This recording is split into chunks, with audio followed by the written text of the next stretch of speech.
Our favourite time of the week for our favourite person in the world, none other than the wonderful Megyn Kelly, who always just looks full of energy, but she's bouncing her off the walls because she's just back from a beautiful vacay, a bit of spring break. How'd you go?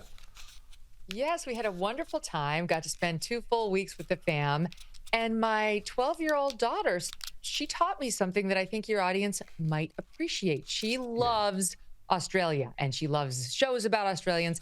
And she told me I could impress you and sound like a legit Australian if I just said, I'm saying 3 words that are not the words you're going to hear. If I said the following: how does a man shave? With rise up lights. Rise up lights. Yeah, that's good. I'm saying rise up lights. But I see with the Australian accent, it sounds like rise up lights. Razor blades, good on you, Dal. You can come round any time and do whatever the heck you want. This joint's yours, an honorary Australian. How good's Megyn? I love my new party trick. Yeah. Well, you're welcome here any time.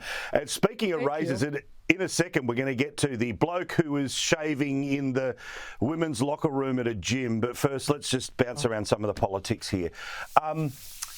Of course, Donald Trump in and out of courtrooms, a little bit of a win here, a little bit of a loss there. But I was, as always, watching and listening to you today. And I just don't think it has really dawned on many people what you were talking about, which was, OK, the assumption is polls are looking all right. He comes back, everything's OK. Problem is, he doesn't control state courts. He doesn't control state courts with juries full of 90% of voters who didn't vote for him. Which means a criminal record, or if he loses the presidential race, he is going to go to jail. That's the really scary thing. I realize he's ahead right now in the polls, according to most polls. Anything could happen. Do not underestimate that Democratic machine. They're extremely effective, and they're going to have way more money than Trump. They did in 2016, and they lost. But they've got a lot of money, and they've got a lot of organization, and they're very good at get out the vote. And Trump is still telling people not to do the mail-in voting, which is just absolute folly. So don't underestimate them. The thing is, if Trump loses, they're not going to abandon these prosecutions. And he is likely to be convicted in probably all 4 of them. 2 state, 2 federal, 3 out of 4 will require jail time. The federal ones will put him in jail for the rest of his life. And so literally, Paul, if he does not win this election, he's probably going to prison. There's no way the Democrats are going to pull Jack Smith off these federal prosecutions just because Trump lost, because it will be a confirmation that this whole thing was political to begin with. So they almost have to see it through to the end. Plus, they just hate Trump, so they will see it through to the end. And it just raises the stakes to astronomical levels for Trump, and ironically takes away the one thing they are hoping could somehow happen, which is a Trump decision not to actually see this through, not to run. That's what they'd really love to see happen. He can't. They've effectively rendered it such that he must be the nominee for in his own mind, and he must actually win this election.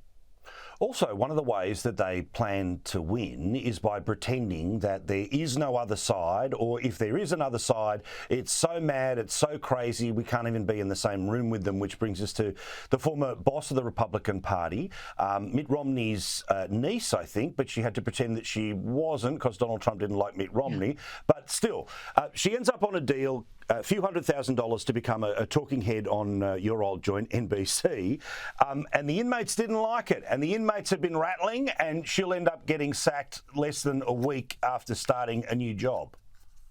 Yep. The news broke later today, she's fired before she was basically hired.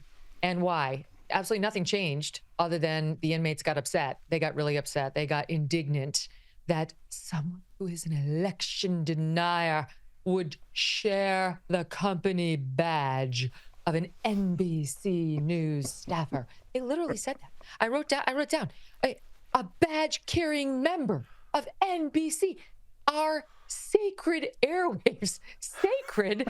They went on.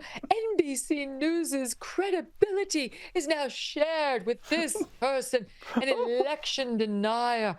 Rachel Maddow, I mean, she gave a performance that was Meryl Streep worthy. It is something to behold. I couldn't take my eyes off of it. Just as a matter of like performance and theater. And God, does she need a little makeup? But that's an aside. Will the judges have the fortitude to do what's right. Will they? With the dramatic looks up to the ceiling. Oh my God, could you please? It was a lot. And I don't really know whether it's acting or if she's genuinely that torqued up about the possibility of another Trump win. That could be it as well. But what they're saying is this woman cannot be an NBC newser, even a contributor, because she denied elections. But as it turns out, that's perfectly fine to do as long as the election you are denying is one in which a Republican won. That's the magical trick, you see. Those people, like Hillary Rodham Clinton, who denied the 2016 election was legit, and Stacey Abrams, a Democrat who lost in Georgia for governor, who's denied it ever since because she lost to a Republican. She's been all over MSNBC. Both of them have been all over MSNBC. And all the Dems who also denied those elections, like Trump's in 2016, have been all over MSNBC.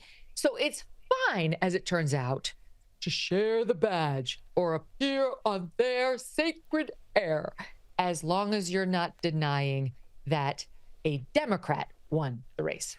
Well, and again, the immediate crossover between active politics and talking about politics, at that particular channel, literally the person who was in the White House briefing room, Jen Psaki, immediately starts up as a contributor and now as a show host who pretends that she worked in government 20 years ago, when she absolutely was part of the Biden machine through the campaign all the way through to government. But I love her sanctimony. Well, I can do it because I tell the truth. Well, again, one of the lunatics over there, Nicole Wallace, she's the one who, of course, threw Sarah Palin under the bus, and I'm no fan of her, but she was part of a machine that lied about why we needed a war in Iraq. I just love also this sort of, Joe Scarborough garbage at the start of each and every day, where he says exactly the same thing every single day. He just changes the order in which he says it in the sentence. But he's a bloke who was actively cheering Trump on. And remember, there was even talk when he left his wife for his co-host that the Trump was going to marry. But instead, the wind blew a different way. And now let's pretend that we've never met the bloke. We don't like him. And anyone who's near him is some sort of, criminal by proxy. But truth, Paul. Okay, truth. Jen Psaki might have been my favorite. I don't watch any of these people unless they pop into the news in the way that we're discussing now. So I did watch a lot of them yesterday just to see their reaction to Ronna McDaniel being hired.